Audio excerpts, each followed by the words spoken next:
Hey gang, welcome back. It's January, and this month we're talking about knowledge.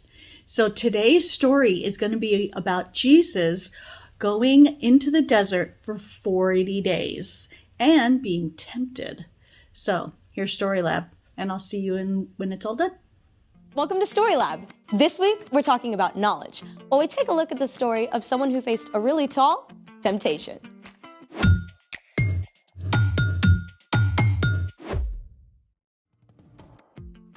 Hey, I'm Skylar. And I'm Sebastian. We're talking about knowledge, which is learning something new so you can be better at whatever you do. I've recently discovered some new stuff. Like what?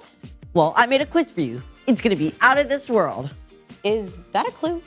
We're gonna find out how much you know about stars. Wait, like stars?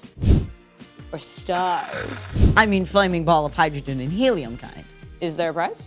1 chocolate bar for every right answer. Full size? You bet. To be delivered through the prize tube extraordinaire. I'm in. It's time to play The Out of This World Quiz Show. Here's your first question. What type of galaxy is the Milky Way? A. Elliptical. B. Spiral. C. Lenticular. D. Medical. Oh, I know this one. It's A. No, I mean B. B. Spiral. Final answer? Final answer. Let's see if you're right. Yes! Spiral is correct. You get 1 Milky Way bar. Yum. Hey, I won that. Maybe. You must wait for the final test. Okay. Question 2. What is the nearest star to our solar system? A. Proxima Centauri. B. Sirius. C. Sonic the Hedgehog. Or D. Betelgeuse.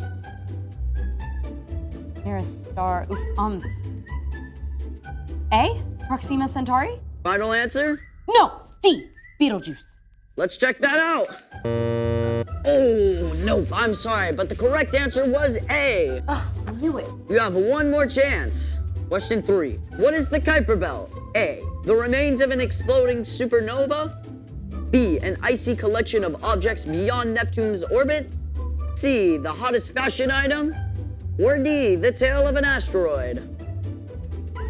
The answer is, I think it's B. B. An icy collection of objects beyond Neptune's orbit. All right, let's see if it's correct. Yes! You win an extra dark chocolate bar. Can I open it now? You can open it now, or you can trade your 2 candy bars for what's inside this box. What is inside that box? It will only be revealed once you choose. You have 20 seconds. Well, is it better than 2 chocolate bars? My lips are sealed. So it could be a ball of dry Ireland. Or it could be something really awesome. I'm really craving chocolate You right have now. 5 seconds. But what if there's a $100 bill in the 2 box? seconds. Okay, I'm keeping the chocolate. Congratulations, you have won 2 chocolate bars.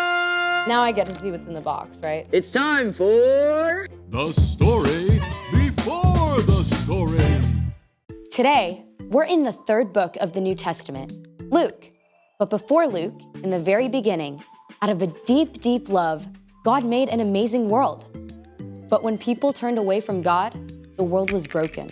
God made a plan to bless the whole world through one group of people, the Israelites. Over hundreds of years, God spoke through prophets about the great rescuer God would send.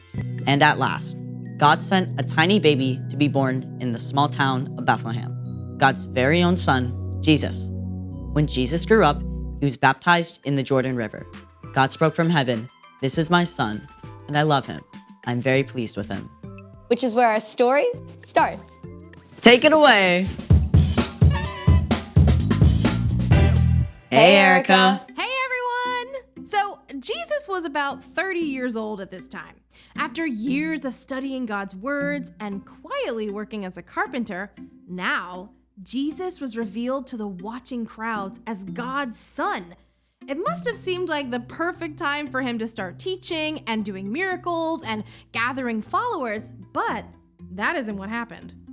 Instead, God's Spirit led Jesus away from the crowds and towns and into the desert. For 40 long days, Jesus spent time with God, preparing for what God would have him do next.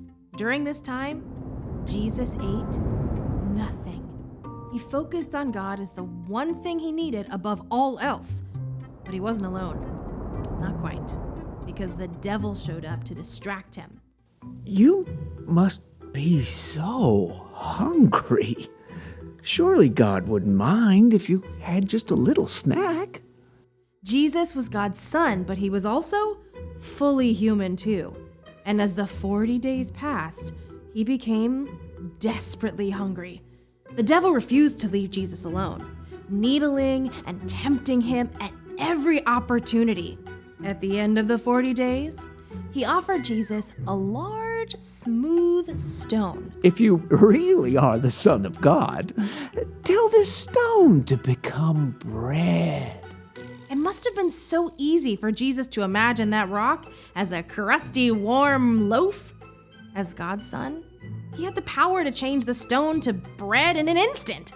He could have torn off large, chewy pieces to satisfy his deep hunger right away, but Jesus knew every word that God had spoken, and he was ready with an answer. It is written, man must not live only on bread. If that's the way you want it. But the devil didn't give up. He led Jesus up to a high place where the whole world appeared to spread out beneath him. Every powerful kingdom, every palace, every throne and ruler on earth. The devil smiled, smooth and seemingly in control. I will give you all their authority and glory. It has been given to me, and I can give it to anyone I want to. If you worship me, it will all be yours. Jesus knew that one day he would rule all the nations of the world. He had come as God's rescuer, but to take this easy way the devil offered would destroy God's plan. Once again, Jesus spoke God's words. It is written, worship the Lord your God. He is the only one you should serve. The devil was seething. He couldn't tempt Jesus into taking the easy road, but he had one final shot to try. The devil led Jesus to the city of Jerusalem. They stood on the very highest point of the temple itself. The worshipers below seemed small as ants. If you are the Son of God, throw yourself down from here. It is written, the Lord will command his angels to take good care of you. They will lift you up in their hands. Then you won't trip over a stone. The devil wanted to trap Jesus, to make him panic. Does God really love you? Prove it. But again, Jesus had God's own words at the ready. Scripture says, do not test the Lord your God. The devil was furious. He couldn't trip Jesus up no matter what he tried. So at last, he left until he could find a better chance.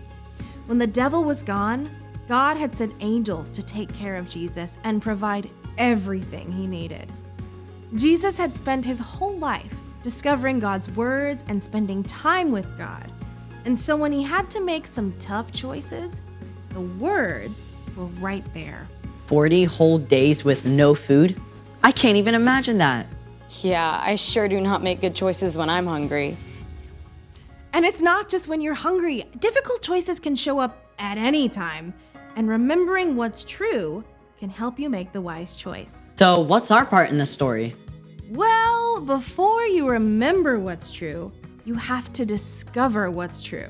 You can start by reading God's words in Scripture. And memorizing it too. And you can spend time talking with people who've been following God a while. Here are some super important truths to start with. God made you and loves you.